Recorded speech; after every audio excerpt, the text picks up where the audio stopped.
Yeah, slight brief video before I forgot the structure of the upcoming documentary, which is gonna be released maybe November to December this year. Um, it's gonna be like 25 minutes long, maybe probably plus minus 3 to 5 minutes. Um, if I'll be good, I'll be having maybe 2 or 3 interviews in it, or at least some parts of them. Also, part number one is going to be consistent the archaeology, so-called footage of the objects that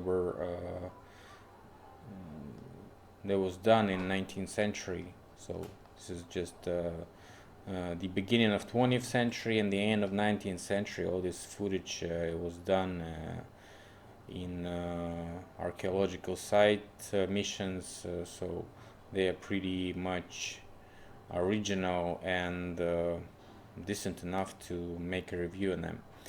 Okay. Also, we have maybe some quotations of or reference to some archaeological reports that were done in the beginning of 20th century, and where we can find the evidence that some of the bodies that were found during the archaeological missions were actually not the burial sites, but possibly the people that were caught in the mud flow, and maybe like a group of people, and they couldn't have exited the mud flow and escaped the death, therefore.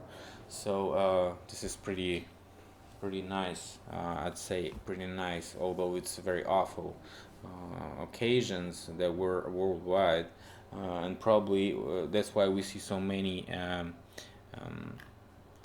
so many art objects that say that most of the ruins were covered with the mud, and we also see art. Um, Art sculptures like the one I'm showing in Moscow with the swimmer, so-called swimmer, where a bunch of people stuck in the mud and like dying there. And more evidence of that is for sure in internet, where we see cars get stuck in the mud, people get stuck in the mud. So this is the whole line of the proof that people can get stuck in the mud and therefore could be found in archaeological missions just like laying in the mud. And that doesn't mean that they're older than something, like they calculate through the cultural layer depth and place those people like hundreds of years before that. But they could be just the 19th century people, 19th century folks that could be caught in the mud flow and mm, um, eventually be dead like that.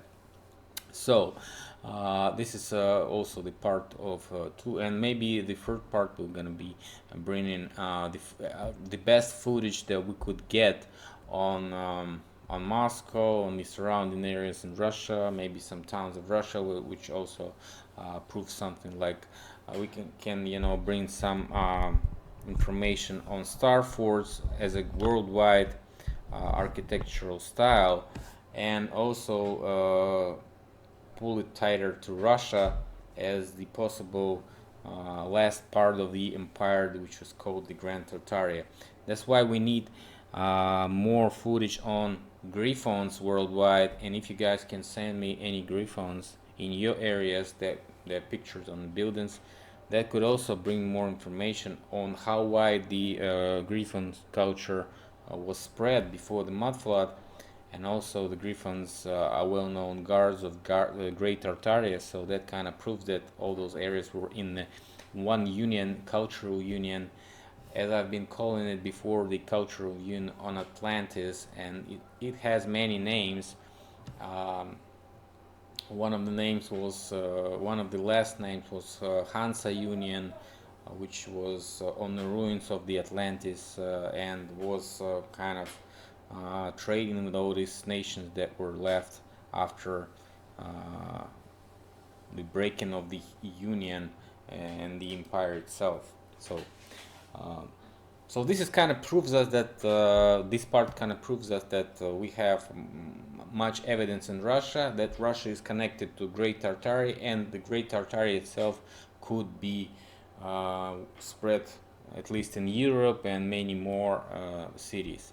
So that kind of proves that probably Great Tartaria was also in North America, as they say, and that's why only in 17th century, after the fall of Great Tartaria, the expansion of all these frontiers that were unopened before. So, and probably this also can bring us to more ideas on North America itself, why it's so different in comparison to Mexico and the South America, because it was a territory of the empire that was existing until the 19th century, until the 18th and 19th century. So that kind of proves us and that brings more logic to this frontier expansion that was performed. So this is probably the structure of the film, because you cannot, cover all this stuff in one film. So if this film does good and gets more views than I expect, because I see people I interested in this new earth research and something like this, but this is more like actual, because what is gonna be proven in this film is the new line of how it was, because we have many authors that say yes, it was BS, or like BS history and stuff like this, but they don't tell us what it really was. So I hope this film will give us information, at least how it really was before, and how it was, ended up in the mud. So I hope you like this resume, and I won't forget anything I was planning to do, and that's why I was recording this, and also for you to show you, for me to show you these pictures, and inspire people to send me more footage on Griffons and evidence.